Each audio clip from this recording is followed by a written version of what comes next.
This is BoomerLife on Sept26th2016. We're beautiful like diamonds in the sky.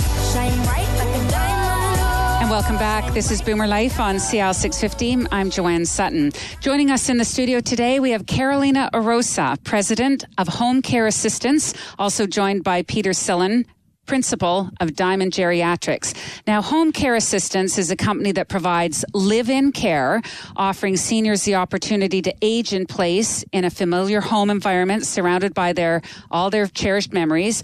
Around-the-clock care is a great alternative to assisted living facilities or retirement homes. But HomeCareAssistance also provides hourly care, dementia care, Alzheimer's care. They serve with compassion and devotion. HomeCareAssistance is the trusted provider of home care in the Greater Vancouver area. And what's important to remember is they bring their service to you wherever you may be.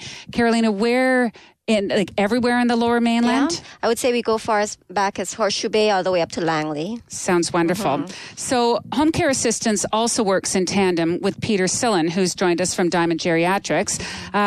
Diamond Geriatrics assist in healthcare navigation and advocacy, along with care management, seniors housing and relocation, as well as family and seniors counseling. So I put this question out to both of you. Would you or could you last long in this field of expertise without a high level of compassion and empathy? You couldn't do it, could you? Well, you could, but you wouldn't have any clients. I think so. Absolutely. For me, I have as my tagline these days, I say Diamond Geriatrics at the corner of care and love, because I think you just have to come from there. People know when you're being genuine. They know when you have the experience and that you know what you're talking about. It's just to make that connection. I absolutely agree. I mean, and I think it is a tough industry to be in. Speaking from someone who, again, didn't have experience in the industry, I mean, you see a lot of death, you see a lot of sickness, you see a lot of grief and anger and depression and, a sense of helplessness out there, from the clients that we serve. And, if you didn't have that compassion and devotion, I don't think you'd be able to impact these people's lives. Like for us, we feel like we've been able to impact them greatly and their lives greatly. And that, I think it's because, number one, is because we care. I mean, yes, we do all these other things that we specialize in, but at the very root of it, we care. And so the families, like Peter was saying, they can sense that. And they understand, too, if you've gone through, the similar journey and, can relate to what they're feeling. So, 100% you need compassion and empathy.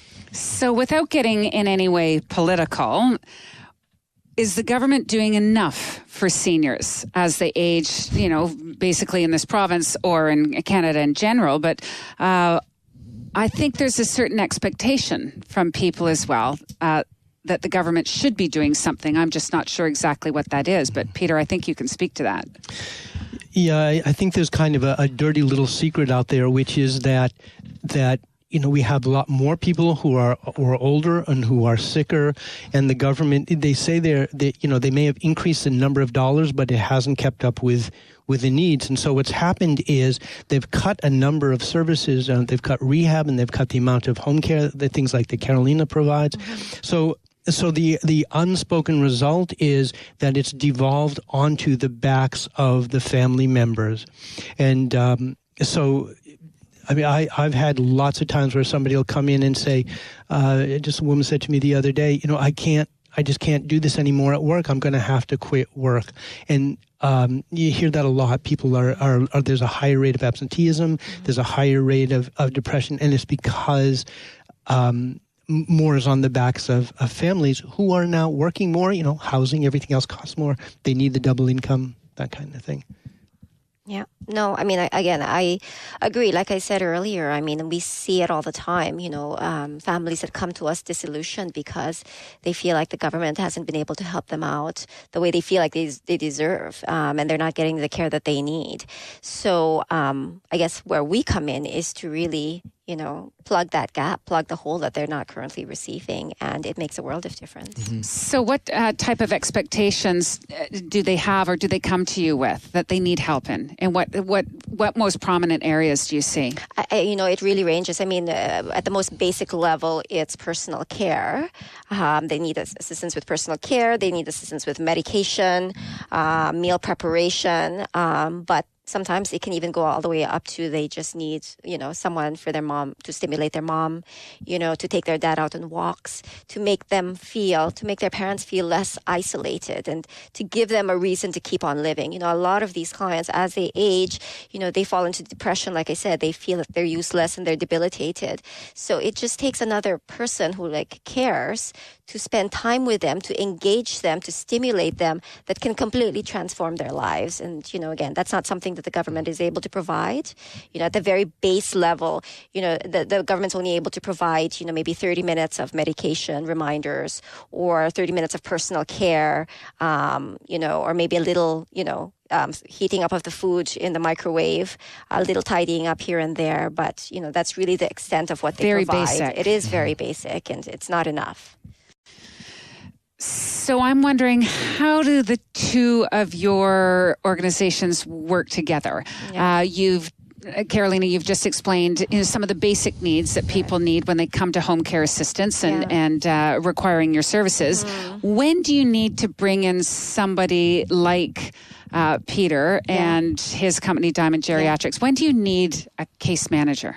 And see, it's interesting because every client that comes to us with a story. It's not just a simple matter of, my father or mother needs assistance with personal care. Because how we approach it is we always try to find out what's the story beneath all that. Yes, he needs personal care, but what else and why? And tell me some background. And through that, we unearth a lot of different dynamics, a lot of different issues that either the client or the family is struggling with. So I can speak to a number of times that we've actually referred to Peter. One example is with a client who was estranged from her family.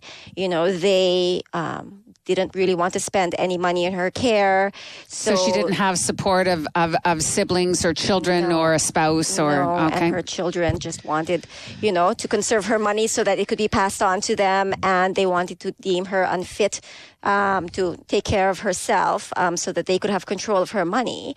So in that situation, we referred her on to Peter because, he'd be able to provide guidance around the legal system, how to navigate everything, and how to advocate for Peter to advocate on her behalf so that she can protect herself. I mean, it's a very sad situation that she was even in that place. But again, knowing that we could refer her on to Peter and that he would be able to guide her accordingly and really advocate for her, which I think is the most important thing. Mm-hmm. I don't think that's an uncommon story. I know. It's very sad that it's unfortunate. Yeah. So it's a very specialized service that you would offer, Peter. Yeah. Yeah. It's broad, but it's specialized and very in-depth. Okay. Yeah. So tell us about some of the first instances, when a client comes to you, if they phone you and they say, and we can talk about this down the road as well. It's usually in a crisis situation where things have gotten too stressful at home, or like you said, somebody has to quit their job to care for an elderly parent. What's it like when they first come to you? What can they expect? Well, first of all, they can expect that we're going to listen. I mean, I think that's the most important thing. I mean, a lot of these people, when they come, are just so overwhelmed, and they come to us and they say, I just need to know your rates. I just need care. Let me know. And so we just say, you know what? Tell us about, your parent's situation. What's going on? What is he experiencing? How are you guys coping with that? So we really try to find out the whole story. And then after that, after getting the extent of the needs and whatnot, we would then book an in-home assessment. And then one of my case managers would go out. Like I mentioned earlier, they're either social workers or nurses. They would go out, do a thorough assessment, finding out not just the extent of the client's needs, but also finding a little about, like I mentioned, their background, their history, their personality, what their caregiver preferences are, what their daily routine is like, what are some of their interests and hobbies, really getting a sense of their personhood, essentially. And then after that, we would develop a customized care plan, look for a caregiver that would be a good fit for them.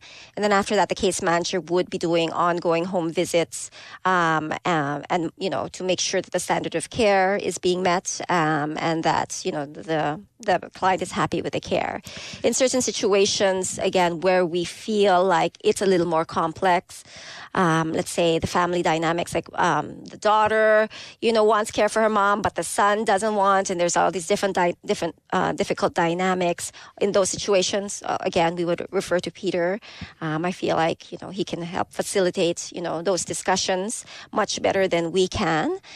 So, you know, we refer to him for those, or if there's again, we deal with grief and, you know, pain and anger a lot, you know, because of, you know, what the families are going through. Illness or loss or, yeah. So if they need, again, a forum to be able to vent or seek guidance or counseling, and again, we would refer out to Peter for those cases. Oh, that's great. Tell us a little bit about the quality of the caregivers that work with you. Mm-hmm. Are they educated? How are they screened? Are they bonded? Are they insured? You know, it's if one of us is going to let a stranger into our house, we need to feel that we're safe and secure. Absolutely. And so all our caregivers are formally trained and have at least 2 to 3 years of experience. They are bonded and insured. We do our own background checks. We do our own reference checks. And we also have a personality screening test that is proprietary to us to determine sort of level of integrity and honesty and conscientiousness of a caregiver. And they also have criminal record checks through the police, which is really important. Yeah, absolutely. So all of that, we do the due diligence, taking away that responsibility from the family. We handle all of that on our own. Plus, like I mentioned, we have our very own online university, which, you know, again, I think we're the only agency that really provides that. It has over 100 courses on different issues in aging that our caregivers can take to provide them with ongoing education. And how do you follow up to make sure that that the partnership is great between the caregiver and the client? Are there sort of quality assurance visits or? Yes, absolutely. Okay. Like I mentioned earlier, like our case managers, they're not just there at the start, they're there throughout the duration of the care. So after the first visit of the caregiver, the case manager does a follow-up call to see if all is well. After the first week, she does a home visit, and then on a monthly basis after that. So, you know, again, our case managers are there to, you know, not just help the client, but the family as well, give them the peace of mind that their loved ones being well cared for. And what about the concern of cost? There's always that. And is a client locked into any long-term contract with you? Not at all. We just have consent forms. So as long as they provide us with 24 hours notice of cancellation, then they are free and clear to move on if they can no longer afford the services. So, Carolina and Peter, I think you've both... I go just ahead. want to add in there that Carolina's services, as are mine, in a little different way, they're often tax deductible. If somebody has disability tax credit, which they can get a form, whatever it's called, signed by the doctor, then they can write off what Carolina does. What I do as a registered social worker, all my fees can be submitted as medical tax deductions. Very important information. Yeah. Thanks to both of you. Great insight so far, and I know there's a lot more to share. You're listening to BoomerLife on CL 650, and joining us in the studio today, Carolina Arosa, President from HomeCareAssistance. Also have Peter Sillen in studio with us. He's the principal at Diamond Geriatrics. If you want more information about the HomeCareAssistance business, please visit their website, HomeCareAssistanceVancouver.ca. And still ahead, we're going to hear how HomeCareAssistance actually works a little more closely with Diamond Geriatrics to provide compassionate, specialized care and understanding for our aging West Coast population. That's all coming up next on BoomerLife on CL 650. Celebrating the baby boomer lifestyle. This is Boomer Life on CL 650.